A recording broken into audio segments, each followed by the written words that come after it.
Salut tout le monde et bienvenue dans cette nouvelle vidéo dans laquelle nous allons parler de la détection de mensonges et d'une erreur, d'un risque à ne pas commettre lorsque vous essayez de savoir si une personne ment ou non. Et j'en profite pour vous dire que cette vidéo sera la première d'une série sur la détection de mensonges. Donc si la détection de mensonges vous intéresse, je vous invite déjà à vous abonner pour ne rater aucune des vidéos qui vont arriver. Et ce dont je vais vous parler dans cette vidéo, c'est un risque lié au mensonge que j'ai lu dans ce super livre qui est Je sais que vous mentez de Paul Ekman.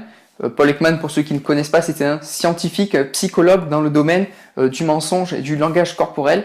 Et ce livre est vraiment super. Je vous mets le lien dans la description. Si la détection de mensonges vous intéresse, je vous conseille vraiment de le lire.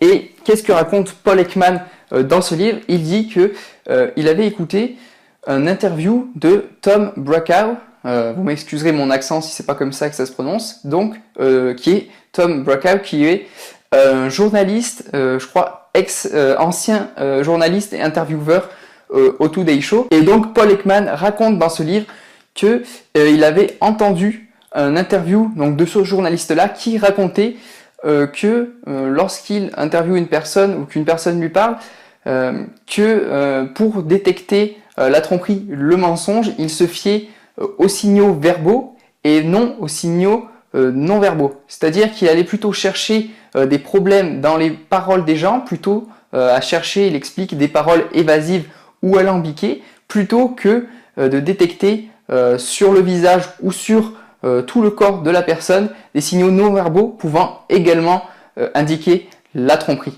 Et Paul Ekman, dans ce livre, donc vous l'aurez compris, a appelé ça le risque Brokaw. Et plusieurs études viennent justement corroborer ce que ce journaliste a dit en insistant sur le fait que les personnes qui ont tendance à mentir vont davantage donner des réponses compliquées, évasives et vont donner plus d'informations que ce dont ils ont besoin de donner.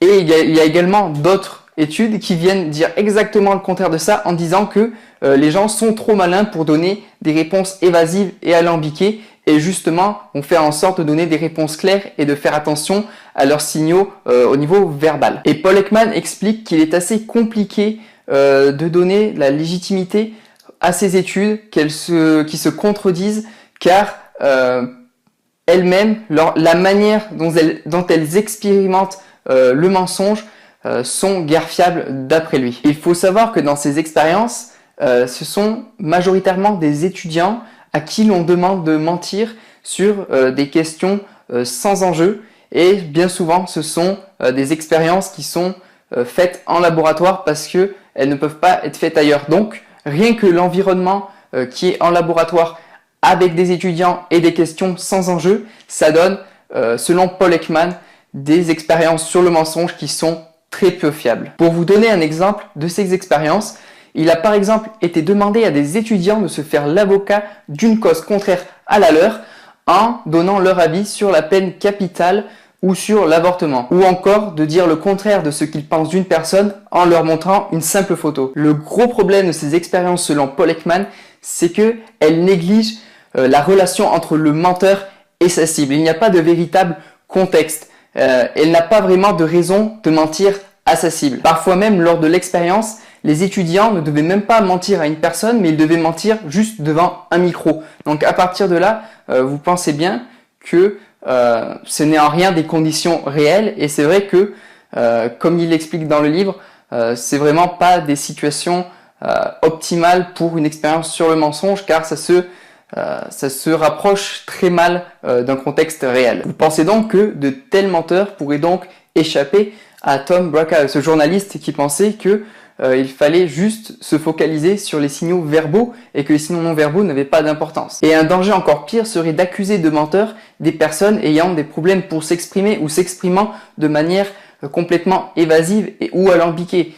Ces personnes s'expriment comme ça au quotidien, c'est leur comportement habituel et ce serait vraiment injuste pour eux de les traiter de menteurs. Tout comportement qui constitue un signe d'indice de tromperie utile pourrait très bien être un comportement habituel pour une personne. C'est ça qu'il faut vraiment comprendre dans la détection de mensonges, c'est qu'il n'y a pas il n'y a pas de règle universelle, de règles spécifiques. Paul Ekman a donc nommé cette possibilité de porter un jugement erroné sur une personne le risque breakout. Une personne est donc susceptible de risque breakout lorsqu'elle ne connaît pas la personne en face d'elle et qu'elle ne connaît pas non plus ses particularités et ses habitudes. Aucune autre source de tromperie n'a été découverte par la science et Paul Ekman va jusqu'à dire qu'ils n'en découvriront jamais plus car il serait trop facile pour un menteur en fait de dissimuler, de feindre ses paroles et que à part vraiment une grosse négligence ou des lapsus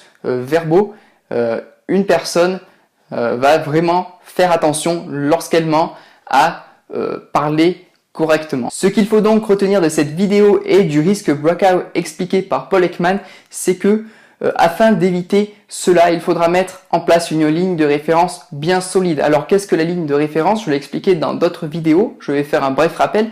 C'est le comportement habituel, le comportement de référence d'une personne quand elle n'est pas soumise à un stress. Et c'est en connaissant ce comportement de référence, ce comportement en temps normal que vous pourrez observer tout changement dans cette ligne de référence. Si la détection du mensonge et le langage corporel vous intéresse, vous avez dans la description un bonus complètement gratuit qui vous explique plus en détail comment détecter le mensonge et qui vous explique aussi tout ce qu'il y a à savoir sur le langage corporel. C'est complètement gratuit, c'est dans la description.